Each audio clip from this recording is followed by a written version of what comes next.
Hi everyone, today let's talk about the non-farm payrolls, and then we'll take a look at how we finished up for Max Payne. Then we'll take a quick look at the charts, as well as my terrible results for the end of the week. If you like trading stocks and options and making money, definitely like and subscribe. I make videos like this every single day that the markets are open as well as Sundays, so make sure you hit the bell so you don't miss out on any future episodes. Welcome to the Portfolio Bulletin. Let's get started. So non-farms came in lighter than expectations, 187,000 versus 200,000 at the estimate. Unemployment at 3.5%, so a little bit better than expectations. And this is showing that we're finally cooling a little bit. Hourly earnings went up 0.4%, a little bit fast to the upside, but not awful. And we can see that here more in line with previous reads, definitely getting more reasonable reads on non-farms. And the cooling job market is what the Fed wants to see. And this is more evidence that we're moving towards a potentially soft landing. Moving over to Max Payne, you can see we finished at 446, well below Max Payne. Put call ratio still pretty low at 1.7 compared to what we've been seeing. And we actually finished right in this dip here on the edge of the calls. This is one of the weakest closes we've seen for the week in a long time. We've been finishing up around the top of the puts, which was up around 459 for this week. But like I said, down around the bottom of the calls, more towards those puts, took out that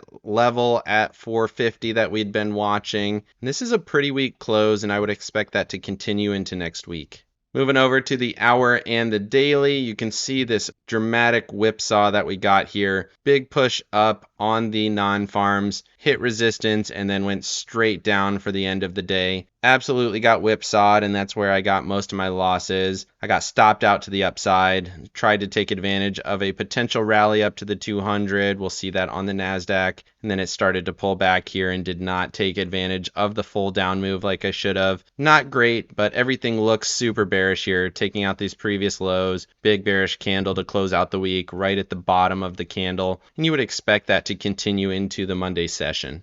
Moving over to the NASDAQ, you can see that same setup. Took out my level, did not end up hitting that upper level, and then got stopped out to the downside, so got whipsawed to the upside. Did not take advantage of the full down move. Got short at the end of the day, which made me a little bit of money back, but still a big losing day for me. And you can see that here on the 12-hour chart. Big candle up to the 21, and VWAP on the 12-hour. Still bearish momentum, still bearish volume. We're below all the shorter term EMAs, and you can see just how far it is to the longer term ones, looking super weak here on the NASDAQ. Quick look at the Russell and the Dow. Russell holding up basically in that same zone. Hit the 21, sold off from that level, but still holding these lows. Still consolidating. Has not really broken down quite yet. Honestly, it looked pretty good at the beginning of the session, and it was holding up fairly well. Dow, on the other hand, wicked the highly traded zone. Broke down super dramatic. Took out the 350 level, and this looks pretty weak down to my next level at 347. You also have trend support and the 144 EMA sitting down at 345.86.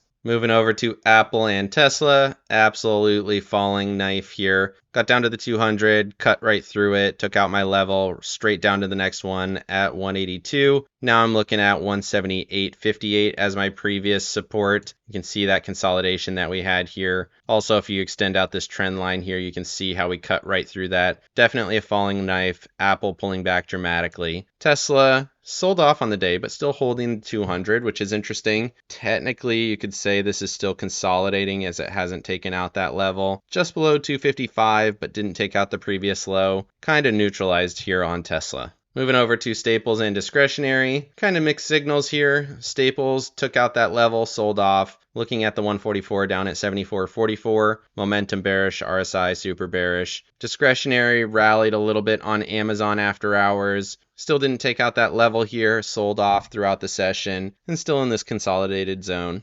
Moving over to breadth, I should have known that that rally was short term because of this breadth and how it continues to sell off here. Took out that level, looking at the 144 down at 55.52. 200 day continuing to sell off here. Breadth looking super bearish.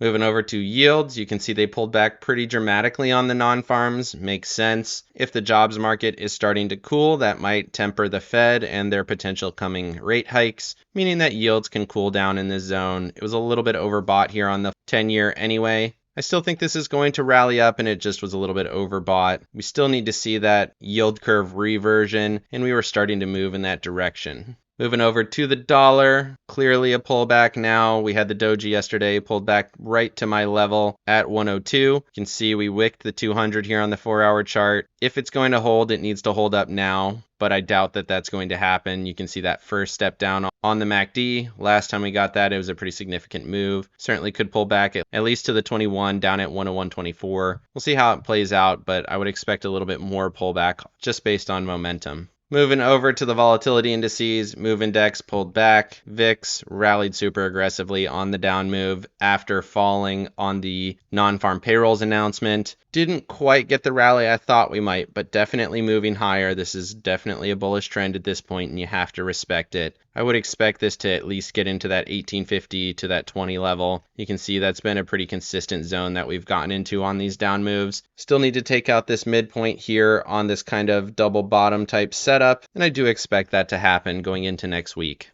Moving over to my accounts, I just traded really terribly. I got a little bit aggressive on the IWM up move. I ended up rolling out to 195. We'll see how that plays out on Monday. Qs, I ended up short 200 shares down to 370. We'll see how that one plays out as well. I think we're going to continue to fall on Monday, and that should make me a little bit of money. But again, I played it super poorly. You can see the P&L for the day on my shares definitely should not have been the case. We ended up falling like I thought we were going to, and I got head faked on that up move. And then XOP here, that had expired worthless, as we expected. Let me know down in the comments section what you thought of the non-farm payrolls and the overall job market. Don't forget to like and subscribe if you got any value out of this video, and make sure you hit the bell so you don't miss out on the Sunday video where we deep dive into the longer time frames on all of the charts. Of course, none of this is financial advice. This is all for entertainment purposes. Good luck in your trading and have a great day.